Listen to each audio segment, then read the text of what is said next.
Hello friends, welcome to the Indian Psychologist. I'm Dr. Jithendra. In this video, we're going to talk about Osho and his thoughts on psychologists.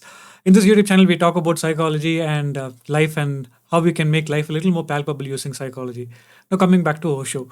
Now, I have to say where I am coming from so that you will be able to get what I'm trying to say in context of who I am, right? First of all, I'm not a person who hates Osho. First of all, I'm a person who really likes Osho, and I've taken actually certain credit papers on Osho in my post graduation. So I really like Osho. So that's where I'm coming from. So this video is not actually intended to mean that Osho is someone who is bad and he is depicting psychologists in a bad light. We have to understand where Osho is coming from and what part of this statement is true and part of the statement might be not so accurate, right?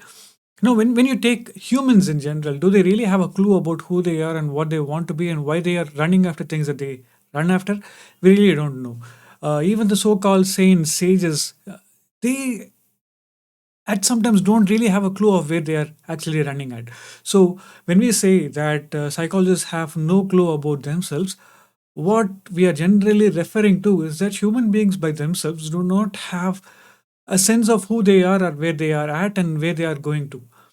Now, when you say that, why does Osho have to pinpoint psychologists to say that these people don't have a clue about themselves? It's because of the fact that sometimes you get criticized from the world of psychology that what you're doing is not science. So, a part of Osho's statement here is a defense mechanism in himself telling that if those people are going to hate me, I'm going to say that they are not good enough so that I can make them feel bad or I can make them look bad.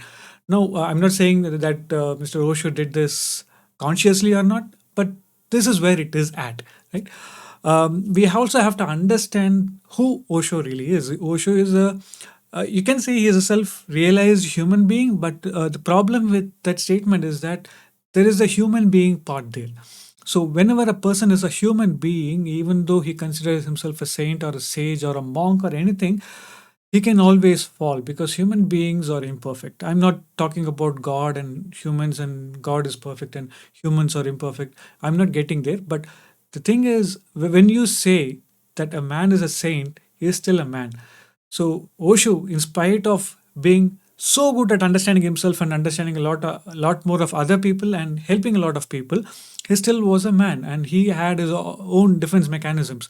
So there is a part where psychologists actually understand human beings and Osho does not.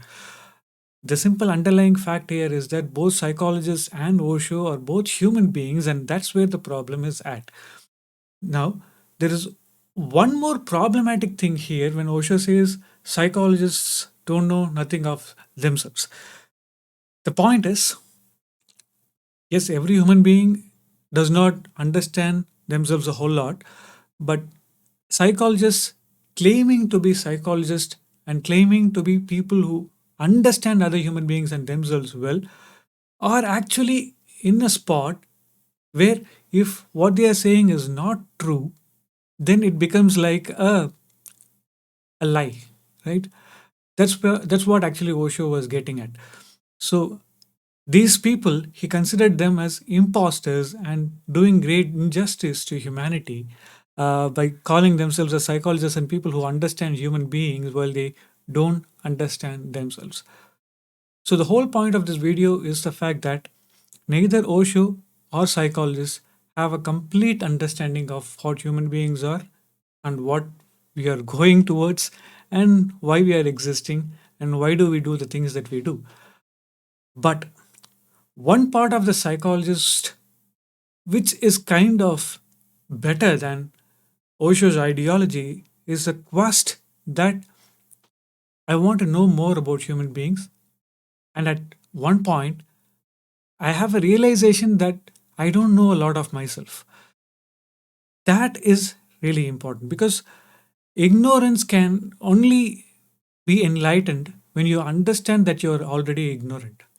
When you think that you are enlightened, the problem is that you go by a lot of assumptions, and some of those assumptions might be true from where you are at because reality actually shifts from people to people, and the reality that you're viewing and the people who are around you and your circumstances might make you feel that all your assumptions are right, but there is another world. a world which has different reality to what you are actually observing. In that context, psychologists will have a better understanding or a better chance of actually understanding human beings and themselves more, because they come from a place of ignorance and they accept that they are ignorant. But as Osho rightly points out, the problem is when the psychologists think that they know everything and everything can be limited to the scientific world. Because what you have to understand is there is nothing wrong with science, but science becomes something that's not scientific when you think that science is absolute and that you know everything about science, because science is a quest.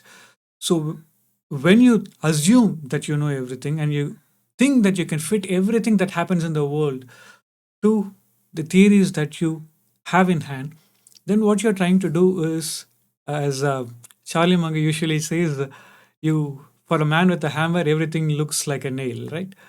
So that's what happens there. You try to fit people into theories rather than understanding people. That's where the problem comes. Now, when you think about it, this is actually the problem of human beings being human beings, because human beings have a ego and the feeling that when they have understood something, they think that they know better.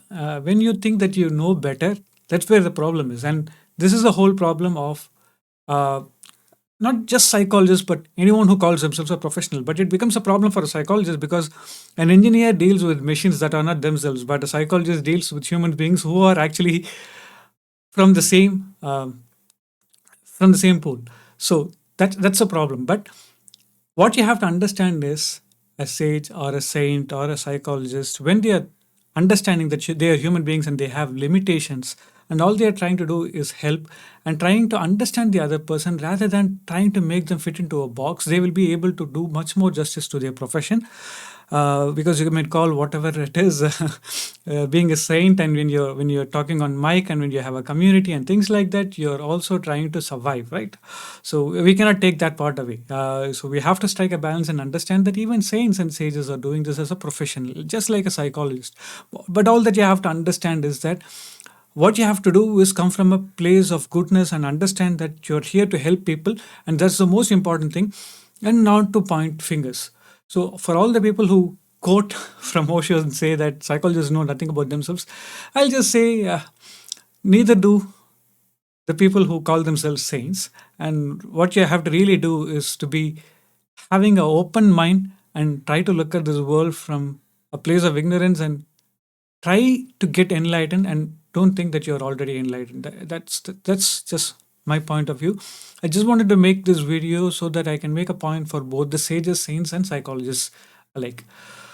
So in the coming videos we will try to discuss more topics which are related to psychology and life, and to try to bring a balance into this world where people either think that science can solve everything or religion can solve everything. It's not that. You require both, and in a lot of instances one will help the other. This is what I have understood from my life, and I'll keep sharing these videos. Thanks for watching these videos and have a great time.